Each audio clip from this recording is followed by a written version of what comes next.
Do not pray for an easy life. Pray for the strength to endure a difficult one. Bruce Lee. It's not just toughing it out. That's only one part. Being able to mentally deal with intangibles or obstacles is a critical part of resilience.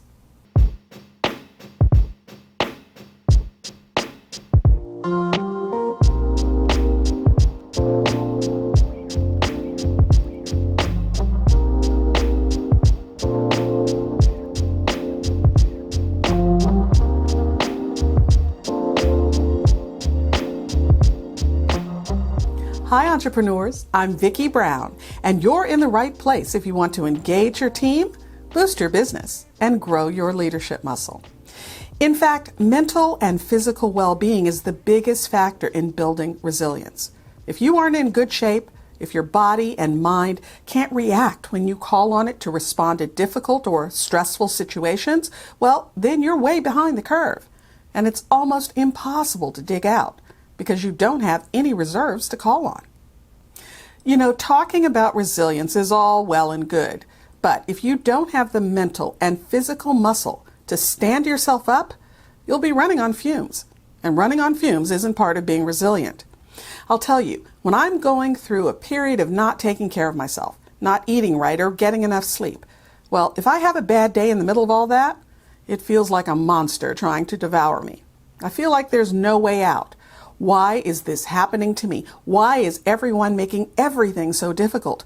Why aren't things going my way? On the other hand, if I'm rested and not eating fried foods all day, every day, well, then when something comes along that isn't in the, oh, isn't that wonderful column, I'm much better suited to take it on and figure out a solution. It's amazing. I bet you've had that experience too. You can really feel the difference. Things just don't get quite so dark quite so fast. And you have more mental room to think about a path forward. So, what is resilience anyway?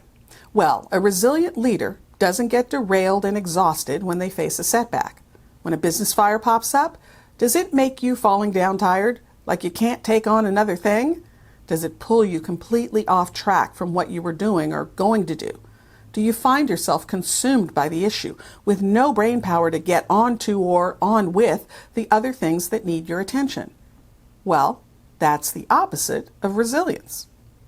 When you can bounce back after adversity, adapt to change, and make friends with ambiguity, that's resilience. When you find yourself in the middle of what may feel like chaos, yet you can be decisive and maintain a growth mindset, that's resilience. So, why is resilience so important for a leader? Well, first off, because building a business is hard. And consistently growing a business, well, that's even harder. And being a great leader, well, that's hardest of all. Oh, I don't mean you can't do it. In fact, I believe the exact opposite. You absolutely have everything you need to be a great leader. But it does take hard work, and you have to pay attention all the time. There isn't anything set it and forget it about leadership. Things are constantly in flux, and you have to flow with them. And you always have to keep in mind that you're modeling behavior for your team. So isn't it important to model the behavior you actually want? And finally, remember the job of an entrepreneur is to find solutions. Solutions to the client's problems, solutions to growing the business, solutions to developing your team. And to find the right solutions, you need a clear, positive, focused mind. You can't be bogged down with feeling like a victim, as if everything is happening to you. Instead, you need to be able to unpack that issue so you can attack it in bite-sized pieces. Okay, that was a lot of what you need to do to show resilience. But how do you build that muscle? How do you become resilient? Well, it actually might be slightly different for each person. After all, we aren't all the same, and we aren't all motivated by the same things. But here's some key resilience building blocks.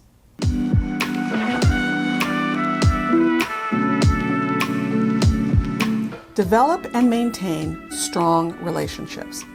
I can't overstate how important it is to have a crew in your corner. You need friends. You need good, solid relationships. People you can trust, talk to, and just be yourself with. And you need people who can give you sound advice, both business and personal. And here's a secret. They probably aren't the same person. Different people bring different gifts to the relationship, the same way you do. So go crazy. Have a variety of friends. Have personal friends, have business friends, have silly friends, have scholarly friends. You know the saying, you can't have too many friends. And most importantly, particularly for entrepreneurs, do everything you can to maintain those relationships. Listen, we've all been there. We're head down, working as hard as we can. No room or time to quote unquote play. We have to work, work, work. Well, I'll tell you something. Humans aren't built that way. Oh, sure, some people are introverts and some are extroverts and some are other troverts. But no matter, most humans at some time, on some level, need other humans. I know I do.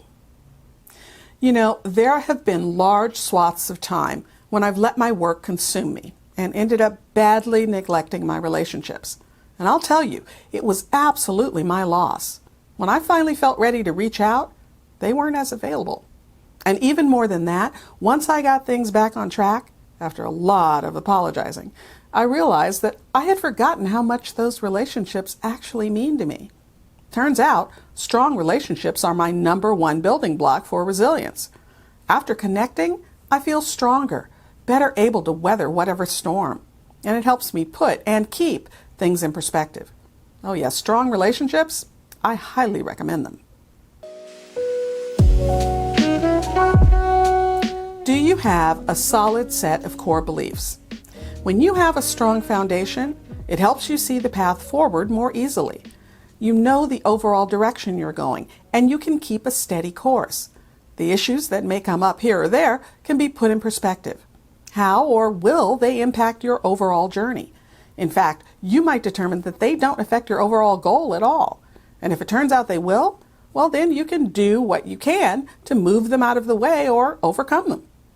The other thing a solid foundation helps with is keeping a positive outlook. Again, when you're looking at the larger journey, when you're focused on the future, it helps you to not sweat the small stuff. In fact, it even helps you to identify the small stuff so you know what not to sweat.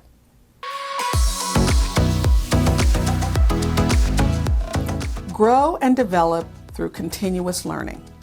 Listen, expanding your mind and your knowledge base is a critical part of being a resilient leader, or actually any type of leader at all. No one knows everything. There's always something new, or new to you. There are always new developments, a new voice to learn from, a new philosophy or perspective. Expanding your knowledge horizon can only be a good thing.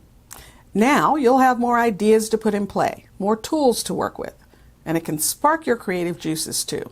Help you come up with new and better ways to go after problems. Even better, more learning might even help you avoid the problems in the first place.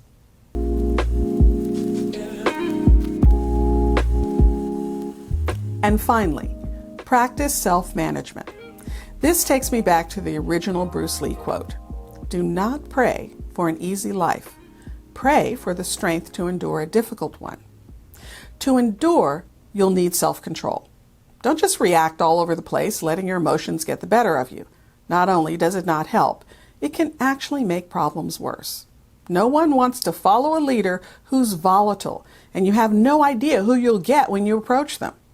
Nope, as my dear mother used to say, handle adversity with grace. That means take things in stride. And that means manage yourself. If you found this information helpful, please subscribe and share.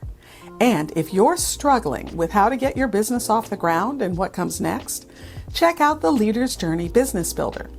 I designed this completely free video series to help you with figuring out who your customer is and where to find her, how to sell without selling, how to package and deliver your service, and much more. Check it out by using the link leadersjourneyexperience.com. And remember, your inspired leadership is the secret sauce to having a high-performance team and a wildly successful business you'll love. I'll see you next time on Leader's Journey.